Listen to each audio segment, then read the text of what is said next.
Hello everyone, welcome to our YouTube channel Jyoti शिक्षालय।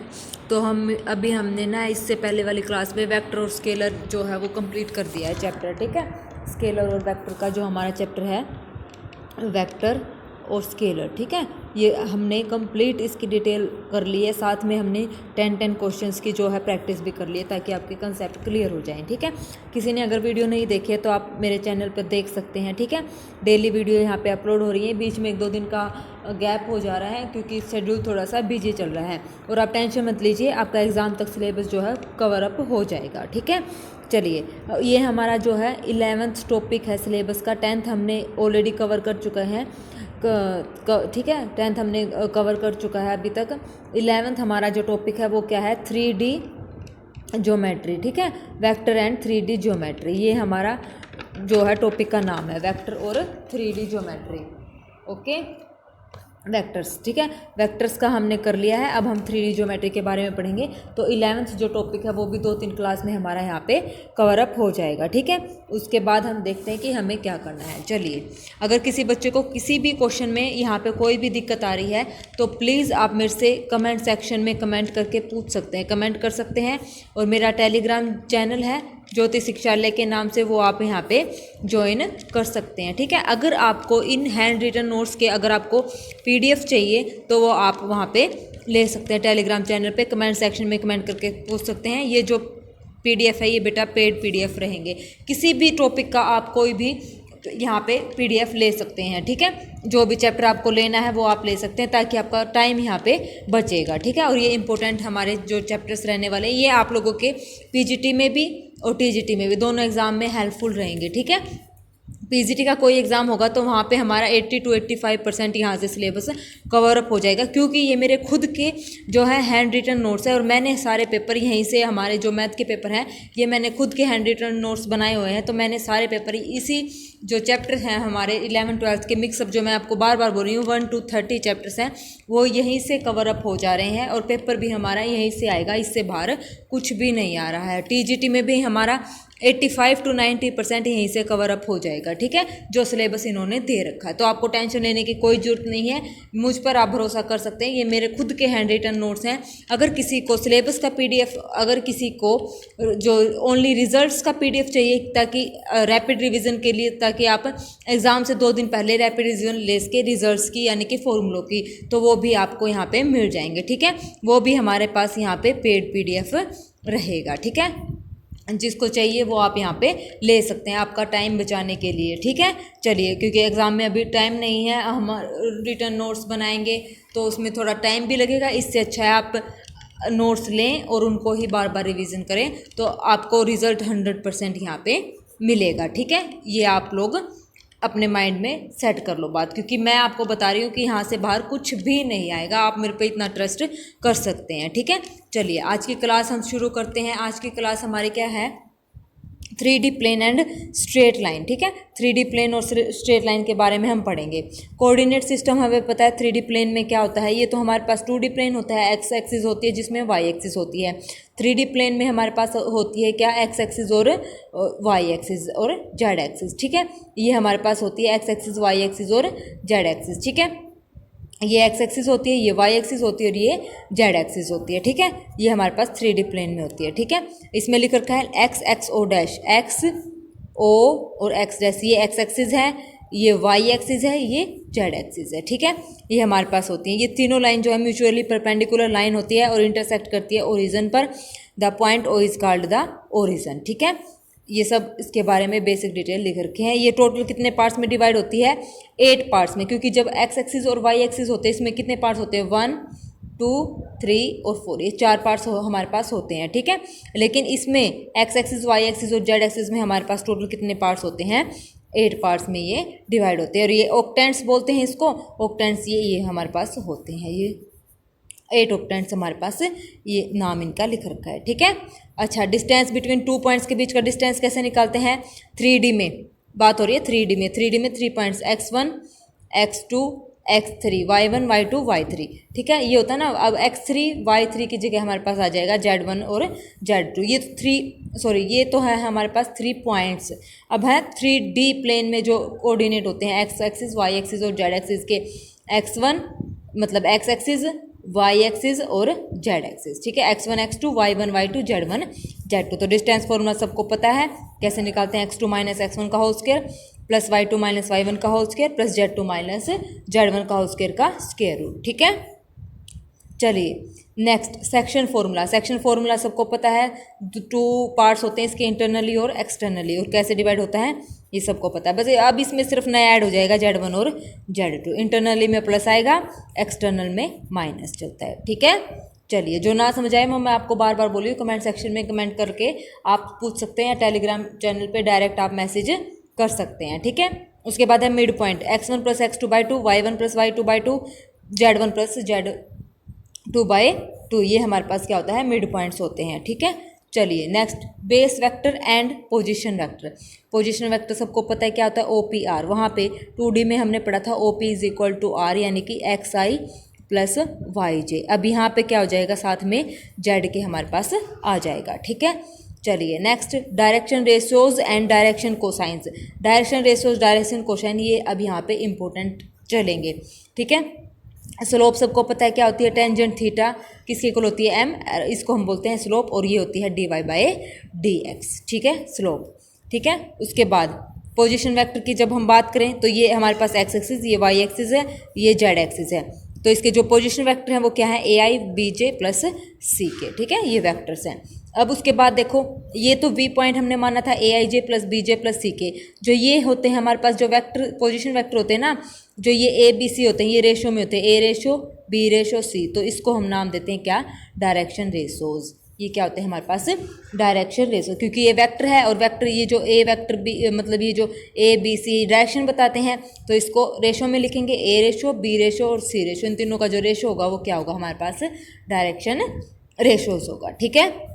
आ गई बात समझ में, जो ये वेक्टर है, ठीक है, ठीक है ना। अब अगर मान लो ये नेगेटिव वेक्टर है, क्योंकि देखो अब ये ऊपर पॉजिटिव है, नीचे क्या होगा, नेगेटिव, वैसे सेम ये यहाँ पॉजिटिव होती है, एक्स एक्सिस यहाँ पे negative, Y axis positive, Y axis यहाँ पे नेगेटिव, ठीक है।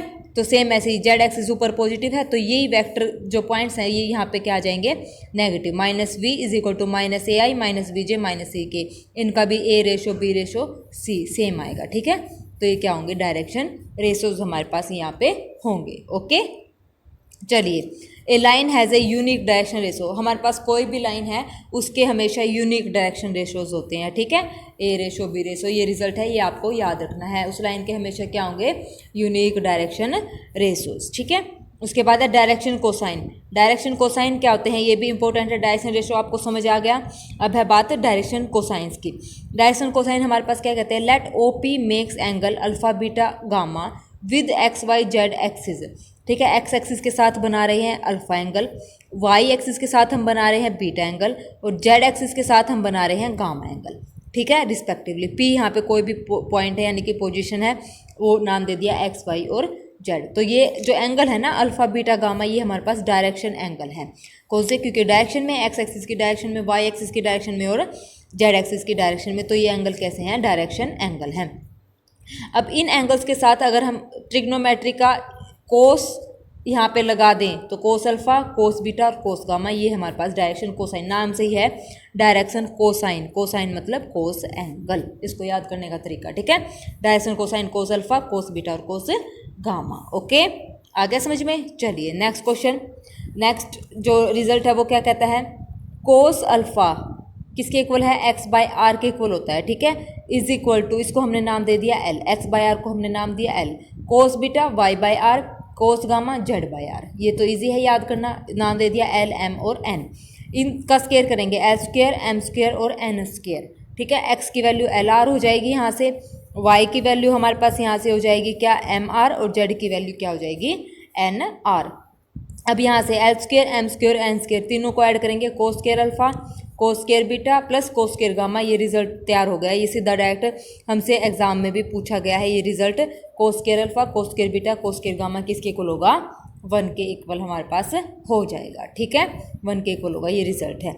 अब देखो, अब यहाँ से कोस स्क्वायर अल्फा को मैं लिख दिया 1 - sin स्क्वायर अल्फा, कोस स्क्वायर बीटा को मैंने लिखा 1 minus sine square beta, cos square gamma को लिखा 1 माइनस साइन स्क्वायर गामा, किसके इक्वल है 1 के इक्वल है। 1 से 1 कैंसिल हो गया, तो यहाँ से हमारे पास जो sine square alpha plus sine square beta plus sine square जो गामा की वैल्यू हो क्या आ जाएगी, यहाँ से 2 आ जाएगी। ये भी डायरेक्ट हमसे रिजल्ट पूछा गया है, ये इंपॉर्टेंट है, पेपर में सीधा डायरेक्ट रिजल्ट भी पूछे जाते हैं। ठीक है, यहाँ तक सबको समझ आ गया। 2 फॉर्मूले यहाँ पे अराइज हो गए, cos square alpha plus cos square beta plus cos square gamma 1 के इक्वल है, sine square alpha plus sine square beta plus sine square gamma किसके इक्वल है 2 के इक्वल है। ठीक है, अब next OP makes equal angle with coordinate. हाँ, ये भी स्टेटमेंट के साथ हमसे कई बार क्वेश्चन पूछा गया है। अगर कोई भी ओपी, जैसे अभी ये हमारे पास ऐसे है ओ, ये पी हमने कोई भी पोजीशन ली थी, पॉइंट लिया था, ये ओ पी जो है अगर इक्वल एंगल बना रहा है, मतलब ये भी अल्फ़ा ये भी अल्फ़ा और ये भी अल्फ़ा, तो उस टाइम पे क्या हो जाएगा cos alpha plus cos beta plus cos gamma, ये क्या हो जाएंगे सेम, कोस square alpha plus cos square beta cos square gamma क्या हो जाएंगे, बराबर हो जाएंगे।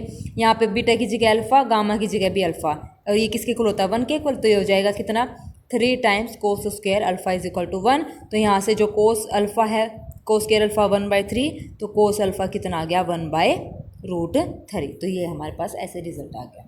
ठीक है, आ गया समझ में। चलिए अल्फ़ा बीटा गामा यहाँ पे बराबर है, तो इसकी वैल्यू ही आ गई, मैंने बता दिया कैसे आएगा। नेक्स्ट कोस अल्फ़ा, अब हमारे पास ओपी कोई भी पोजीशन वेक्टर, अभी मैंने बताया था ओपी पोजीशन वेक्टर मतलब आर, इसकी वैल्यू हमारे पास क्या है ए आई प्लस बी जे प्लस सी के, या एक्स आई वाई जे जेड के भी हम ले सकते हैं। ठीक है, और यहाँ पे आर ये हमारे पास पोजीशन वेक्टर हो गया आर, तो यहाँ पे ए आई प्लस बी जे प्लस सी के, तो यहाँ से जो कोस अल्फा की वैल्यू आएगी वो आएगी आई का जो कोऑर्डिनेट है plus minus A divide by इसका स्क्वायर और इसका स्क्वायर, मतलब ए का स्क्वायर बी का स्क्वायर सी का स्क्वायर रूट। ठीक है, ए कोस बीटा में आ जाएगा plus minus B divide by A square plus B square plus C square, cos gamma में आ जाएगा plus minus C divide by A square plus B square plus C square. ठीक है, ये हमारे पास रिजल्ट हैं, ये आपको याद रखने एंगल फाइंड आउट करने के लिए या सीधा पॉइंट निकालने के लिए। ठीक है, आगे समझ में। अब यहाँ पे ध्यान रखना है ये स्क्वायर यहाँ पे स्क्वायर नहीं है, कभी स्क्वायर लगा दो। ठीक है ना, ये सीधा सिंपल है, कोस अल्फ़ा कोस बीटा और कोस गामा की वैल्यू ये है हमारे पास। ठीक है, ये डायरेक्शन कोसाइन है जो भी वो है यूनिक होते हैं, डायरेक्शन रेशियोज भी हमारे पास जो है यूनिक होते हैं। ठीक है, ये दोनों क्या होते हैं हमारे पास यूनिक होते हैं। ठीक है, चलिए next direction ratio of a line, line के डायरेक्शन रेशो हमारे पास क्या होते हैं A B C are the direction ratio of a line having direction cosine L M N. A B C हमारे पास डायरेक्शन रेशो है, एल एम एन जो है डायरेक्शन कोसाइन है, तो क्या होते हैं लाइन के जो डायरेक्शन रेशियोज होते हैं वो क्या होंगे L by A M by B और एन बाई सी, यानी कि जो कोसाइन है उसकी डिवाइड में क्या आ जाएगा direction ratios L by A M by B और एन बाई सी। ठीक है, if direction ratios A B C are given then direction cosines L M N of a line are given by, तो इसको हम ऐसे भी निकाल सकते हैं, अगर रेशियोज भी गिवन है कोसाइन भी गिवन है तो एल की वैल्यू ऐसे निकलेगी plus minus A divided by A square plus B square plus C square. मान लो रेशियो गिवन है और ये निकालना है डायरेक्शन कोसाइन निकालना है, तो एल की वैल्यू ये होगी, एम की वैल्यू ये होगी, एन की वैल्यू, और ये हमें पता है एल किसके इक्वल था कोस अल्फा के इक्वल, ऊपर अभी हमें मानना था एम कोस बीटा और एन कोस गामा के इक्वल। ठीक है ना, यही वैल्यू थी L M N direction cosine की वैल्यू निकालने का फॉर्मूला, अगर हमारे पास डायरेक्शन रेशियोज गिवन है तो। ठीक है, चलिए next result direction ratio of a line joining 2 points, अगर 2 पॉइंट्स को डायरेक्शन रेशियो ज्वाइन करते हैं तो उस टाइम पे जो हमारे पास फॉर्मूला होगा वो क्या होगा, जैसे 2 points x1 y1 z1 x2 y2 z2, direction ratios of a line P Q है हमारे पास, 2 पॉइंट ज्वाइन कर रहे हैं तो उसका जो डायरेक्शन रेशियो है उस टाइम पे वो क्या हो जाएगा x2 माइनस x1, जो डायरेक्शन रेशियो होंगे y2 minus y1 z2 minus z1, ये डायरेक्शन रेशियोज निकालते हैं जब हमारे पास 2 पॉइंट्स गिवन है लाइन के।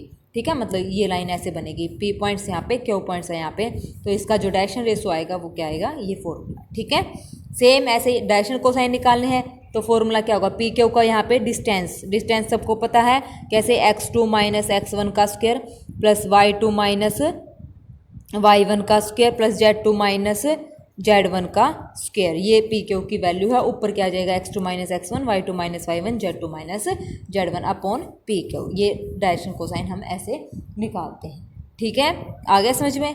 अब नेक्स्ट है एंगल बिटवीन 2 लाइन्स, 2 लाइन्स के बीच में हमने एंगल निकालना है, तो कैसे निकलेगा को, अगर जो 2 लाइन है डायरेक्शन कोसाइन रिस्पेक्टिवली हमारे पास गिवन है L1 M1 N1 L2 M2 N2, ठीक है। डायरेक्शन कोसाइन गिवन है तो उस केस में जो एंगल निकलेगा कोस थीटा वो क्या होगा, उन डायरेक्शन कोसाइन की प्रोडक्ट हो जाएगी L1 L2 M1 M2 N1 N2, ये फॉर्मूला हो जाएगा, ठीक है।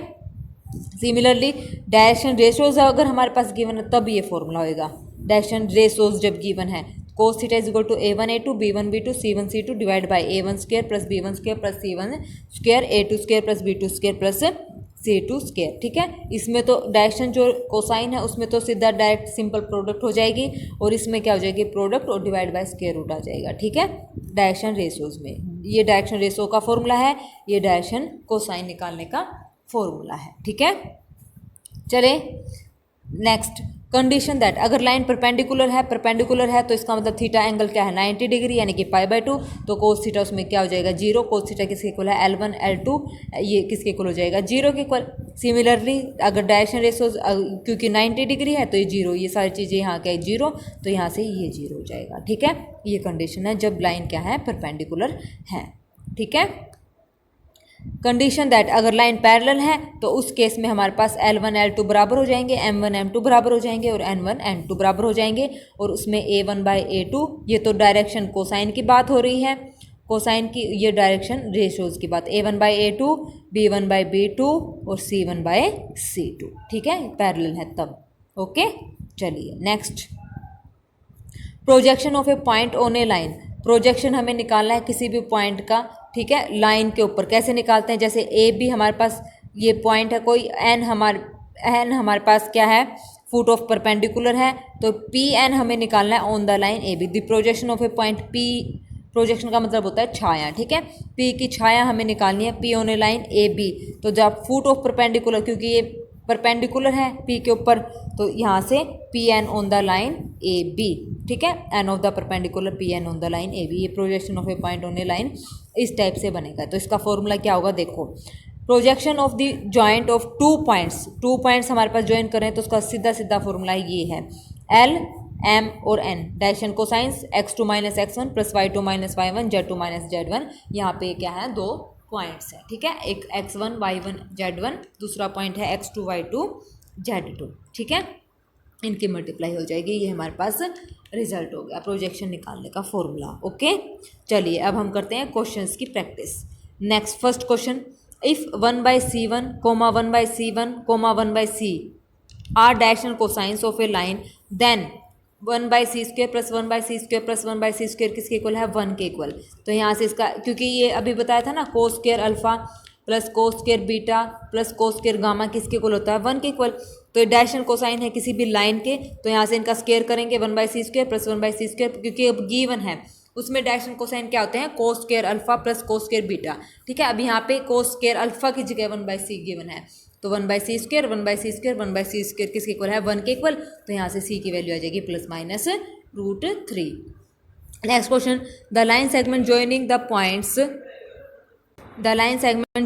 Points 2, 4, 5 and 3, 5, 7 is divided by YZ plane in the ratio. किस रेशो में ये डिवाइड कर रही है, तो देखो P पॉइंट है 2, 4, 5, Q पॉइंट है 3, 4, 5, ठीक है।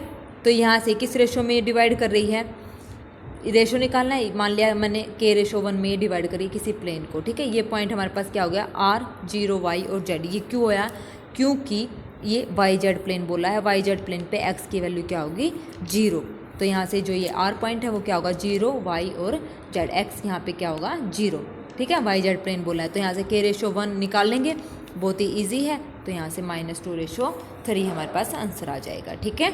चलिए next question, if A line in a space makes equal angle with coordinate axis, then the angle between the line and a coordinate axis is equal angle बना रही है। cos alpha की value 1/√3 आई थी, तो यहाँ से alpha is equal to cos inverse 1/√3, angle पूछा है तो अल्फा की वैल्यू हमें बतानी है, तो अल्फा की वैल्यू ये आ गई, इजी था ना। चलिए नेक्स्ट, ए बी और सी और D respectively, if A B is perpendicular, ये 4 पॉइंट्स हमारे पास गिवन है, जो ए बी है वो परपेंडिकुलर है किसके सी डी के, तो ए हमें बताना है परपेंडिकुलर है। अब ए बी कैसे निकालेंगे, ए बी के डायरेक्शन रेशोज अभी पीछे आया था x2 minus x1, y2 minus y1, z2 minus z1, ऐसे निकालेंगे। सी डी के भी ऐसे ही निकालेंगे, तो कोस 90 डिग्री, क्योंकि परपेंडिकुलर है तो एंगल क्या बनेगा 90 डिग्री यानी कि 0। तो यहाँ से कोस 90 डिग्री किसके इक्वल 0, तो कैसे निकालेंगे इनकी प्रोडक्ट, इसकी प्रोडक्ट इक्वल टू 0। तो यहाँ से ए की वैल्यू आ जाएगी। सीधा सीधा डायरेक्ट ऐसे क्वेश्चन पूछेंगे, ठीक है ना। तो हमें सारे रिजल्ट और कंसेप्ट आपको याद होने चाहिए, ठीक है। चलिए, if Z coordinate of a point P on the joining line point A B is -1, ठीक है। ए हमारे पास ये पॉइंट है क्या 2,2,1, बी हमारे पास है 5, 1 और -2 इज -1, पी को ज्वाइन करना है। तो यानी किसने क्या बोला है, जेड का कोऑर्डिनेट -1, तो एक्स और वाई हमारे पास निकालने हैं। तो ये हो जाएगा एक्स वाई और एक्स वाई नहीं निकालने, देन ए पी निकालना है, ए पी निकालना है। ए पी पहले तो इनका k/1 निकालेंगे, k/1 हमारे पास आ गया 2/1, फिर उसके बाद क्या निकाल देंगे ए पी। और ये सबको पता है ये कैसे निकालते हैं, ये आप लोग निकाल लेना, ठीक है। ये रहा, ठीक है। ए पी कैसे निकालना है, ए और पी डिस्टेंस, ठीक है ना। ये निकल जाएगा यहाँ से इसका डिस्टेंस, ओके। चलिए next question, if A B और C are vertices of a triangle then cos A is equal to, cos A निकालना है तो ए बी निकाल लेंगे, direction ratios of A B सबको पता है कैसे निकालते हैं, direction ratios of A C, ठीक है। ऐसे निकाल लेंगे, अभी बताया था x2 - x1, y2 - y1, z2 - z1, ठीक है। ए बी और ए सी के हमने डायरेक्शन रेशियोज निकाल लिए। अब उसके बाद क्या करना है, कोस ए निकालना है, सबको पता है। डायरेक्शन रेशियोज निकालने के बाद कैसे निकालते हैं, 5 × a1 a2 b1 b2 c1 c2, फिर नीचे a1² + a2² + a3² + b1² + b2² + b3² या a1 b1 c1 मान के कर लो, ठीक है। तो ये फॉर्मूला सीधा यहाँ पे डायरेक्ट पुट कर दो, ओके। चलिए next question, the projection of a line segment joining points, projection of a line segment निकालने का भी फॉर्मूला बताया था। डायरेक्शन कोसाइन हमारे पास गिवन है, फॉर्मूला क्या था, P Q is equal to L x2 - x1 + m y2 - y1 + nz2 - z1, सारी वैल्यूज़ यहाँ पे पुट कर दो, पी क्यू की प्रोजेक्शन हमारे पास आ जाएगी 1। Next, a line makes angle α/2 β/2 γ/2 with positive direction of coordinate axis, then cos alpha cos beta और कोस गामा की वैल्यू हमें बतानी है, ठीक है। इज इक्वल टू, अब यहाँ पे क्या गिवन है, cos square α/2 cos square beta, angle की जगह α/2 β/2 और γ/2 इज इक्वल टू 1 होता है। अब 1 होता है तो मैंने क्या किया, यहाँ 2 से मल्टीप्लाई, यहाँ दोनों साइड 2 से क्या कर दी, मल्टीप्लाई कर दिया, ठीक है। अब यहाँ पे फॉर्मूला आ गया 2 कोस स्क्वायर α/2 1 + कोस अल्फा, 2 इसके साथ ले 2 इसके साथ ले, ठीक है। बाहर था तो ये फॉर्मूला हो गया। यहाँ से कोस alpha cos beta cos gamma की वैल्यू हमारे पास क्या हो गई, -1। फॉर्मूला सबको पता है, 1 + कोस थीटा का 2 कोस स्क्वायर थीटा/2 होता है, किसके इक्वल 1 + कोस थीटा के इक्वल, ठीक है। यहाँ पे अल्फा है तो यहाँ पे अल्फा आ जाएगा, ठीक है। Next question, the direction of the centroid of the triangle with vertices हमारे पास गिवन है फ्रॉम द ओरिजिन से, ठीक है। ये वर्टिसेस हो गई, ये ट्रायंगल हमारे पास बन गया। सेंट्रोइड निकालने का formula x1 + x2 + x3 / 3, y1 + y2 + y3 / 3, z1 + z3 / 3, ठीक है। ये फॉर्मूला हो जाएगा। अब उसके बाद क्या बोला है, सेंट्रोइड का फॉर्मूला हो गया।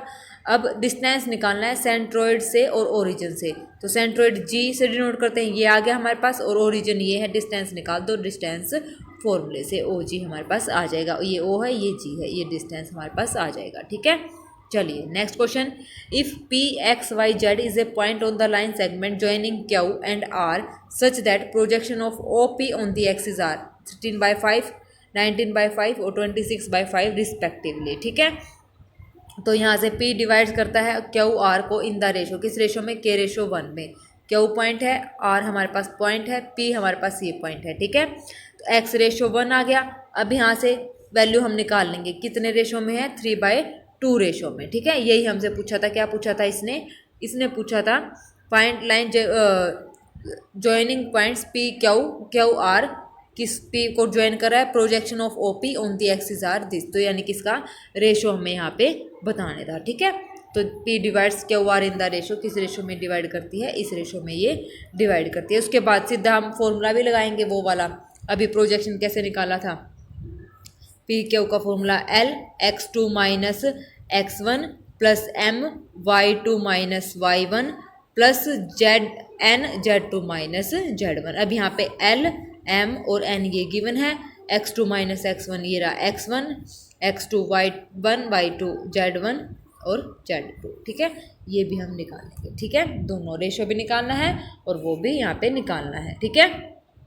क्योंकि इसने ये बोला था ना, जो P है, जो पॉइंट P है ना, P is a point on the line segment joining Q और R, इसीलिए हमने यहाँ पे रेशो निकालना है क्योंकि ये Q और R को ज्वाइन कर रहा है, ठीक है।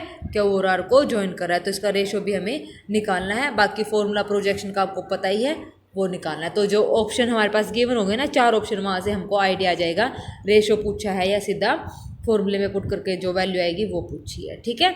चलिए आज के लिए बस इतना ही, क्योंकि अब हमारा जो नेक्स्ट जो टॉपिक शुरू होगा वो होगा हमारे पास स्ट्रेट लाइन इन 3D में, स्ट्रेट लाइन, फिर उसके बाद आ जाएगा प्लेन, फिर हमारा जो ये 3 वेक्टर और 3D जो ज्योमेट्री हमने शुरू कर रखा है वो ख़त्म हो जाएगा। हमारे इसके सिर्फ 2 ही टॉपिक बचते हैं, स्ट्रेट लाइन और प्लेन, ठीक है। ये 1 से 2 क्लासेस में ये हमारे पास ख़त्म हो जाएंगे। फिर उसके बाद हम नया चैप्टर और नया टॉपिक जो है सिलेबस का जो होगा वो हम शुरू करेंगे, ठीक है।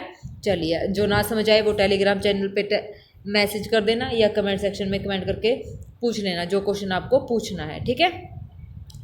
और PDF अगर आप बच्चे लेने में इंटरेस्टेड हैं तो आप PDF भी ले सकते हैं, ठीक है। किसी भी चैप्टर का, किसी भी टॉपिक का आप ले सकते हैं जो अगर आपको PDF चाहिए तो। अगर मेरी क्लासेस अच्छी लगती हैं, मेरा पढ़ाया हुआ समझ आता है तो प्लीज़ एक कमेंट ज़रूर ड्रॉप करें मेरी वीडियोस पे और मेरे चैनल को लाइक, शेयर और सब्सक्राइब ज़रूर करें, ठीक है। Thank you very much, have a nice day.